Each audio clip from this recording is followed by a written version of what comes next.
Hi, family. So today is let us clear the air day. Now, let us be real. Whether you are a first time buyer or you're a seasoned investor or you're just stalking properties online, don't lie. I know that we all do it. There are always questions that keep popping up in your head. Guess what? So, today we're going to be answering some of these questions that I have got from my clients. So, sit back, relax, and let us clear the air. No confusions. Now, question one: is it true that real estate in Lagos is only for the rich? Hmm. The truth is, real estate in Lagos is accessible to anyone who is ready to make smart investments.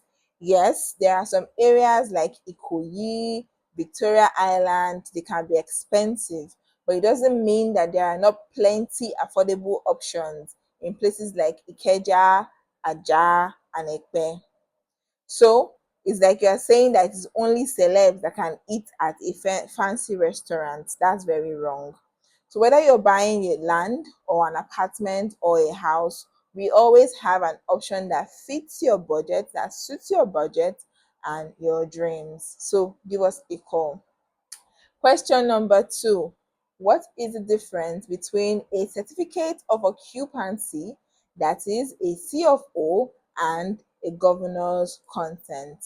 Now, I know that these terms sound very big, but I'm sure you've been hearing it from my page. Now, a certificate of occupancy, which is a C of O, is a golden ticket to prove that you legally own a property. Now, it is issued by the government and it is usually for properties on government acquired land. So look at it like as that official stamp of approval for your new home or your office. While a governor's consent is what happens when you buy a land that is under a statutory right of occupancy.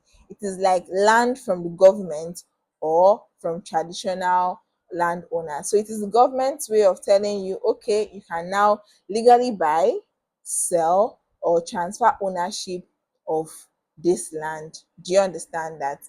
So you need to ensure that your property transaction is legit. Do not allow anyone to sell you a party ticket, or do not allow anyone to sell you properties without the right credentials. So you must have a CFO or a governor's consent. Now, the third question is: do I need to pay taxes or what we refer to as statutory fees when buying properties? Right? These things are actually very necessary. It is like you're buying a phone and then you realize that you also need to buy charger, the screen protector, and also the warranty. It happens, especially for iPhone users. So it is all part of the deal. There are important fees that needs to be paid. So the first one we talk about is legal fees, and it is always within 1% to 2.5% of the transaction price for making sure that your deal is airtight. We also have the survey cost. So depending on the property, there are different price ranges and depending on the areas too. But this is a one-time cost to actually map out your land and ensure that your land is free from drama. You also have the development charges. Some of these estates, real estate companies would actually charge you for development of roads, drainage systems. It's like paying for a smooth ride, just to keep your property intact. So I always make sure that I explain all these hidden fees upfront so that you will not feel like somebody is adding something. These are statutory fees. There are no surprises here. It is just transparent deals. Now, the fifth question is: how do I know? Or the fourth question is: how do I know if a property is a good investment? A good investment has these key things that you need to look out for. Number one, location.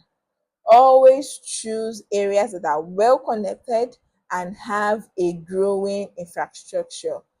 Please do not miss out on that. Your location, emerging locations are the best places for you to invest in. Think about Lekki, think about Aja, think about Ikeja, think about Ibejuleki, think about Epe.